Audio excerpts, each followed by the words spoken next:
So mga kainday, for today's mini vlog or video, kagagaling ko lang sa labas guys at ito na nga, pauwi pa lang yung kadama for today kasi nga limitado yung oras at pag uwi ko, gutom na gutom ako. Buti na lang binilhan ako ng pabaon or ng pagkain ng kaibigan ko. Sabi niya, hindi na tayo kakain sa labas pero ibibili kita ng pagkain kasi hindi naman daw siya nagugutom. Kaya sabi niya, pag uwi mo, kumain ka na lang if gusto mo kapag hindi ka na busy. At ito yung binili niya sa akin mga inday. Nagbili siya sa akin ng laham na buto-buto. Sabi niya buto-buto daw, pero nang binuksan ko dito sa bahay ay puro laman naman yung yung nakalagay. Kaya minisage ko siya. Sabi mo yung ibibili mo sa akin buto-buto. Bakit puro malaman naman to? Kasi dati kumain kami ng ganito na magkasama. Buto-buto talaga, yung parang sa may legs ba, sa may tuhod ng tupa yung ginawa nilang niluto. At syempre masarap ito pag may kapartner na ganito, kubos. Hindi ko alam yung tawag nito dito sa kanila, basta ang alam ko kubos. Pero masarap ito guys habang mainit pa.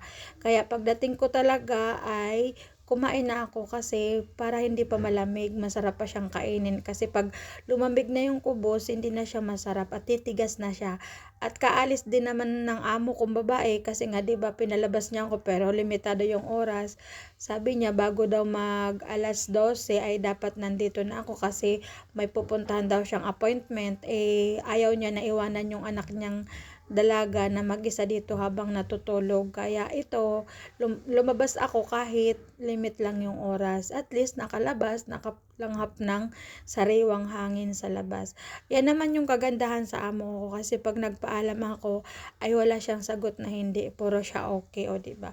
Ang sarap talaga ng kinakain ko kaso siyempre maanghang na naman ito kasi pag mga ganito Arabic food or Bangladesh food ay maanghang talaga sila magluto. Pero pinagtsatsagaan ko na lang kaysa magutom kasi wala talaga akong almusal guys. Hindi pa ako kumakain ng almusal simula ng pag-alis ko. Ngayon pa lang yung kain ko. Mag-alas 12 na ito dito sa bansang ko at that time. O diba sa Pilipinas hapon na. Tapos ngayon pa lang ako kakain. Kasi dito isahan na yung pagkain eh.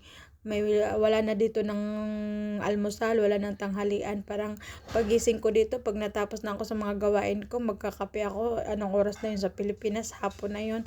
Pero dito umaga pa din kasi magkaiba din yung oras natin. 5 hours yung agwat. Mauna yung Pilipinas ng 5 hours.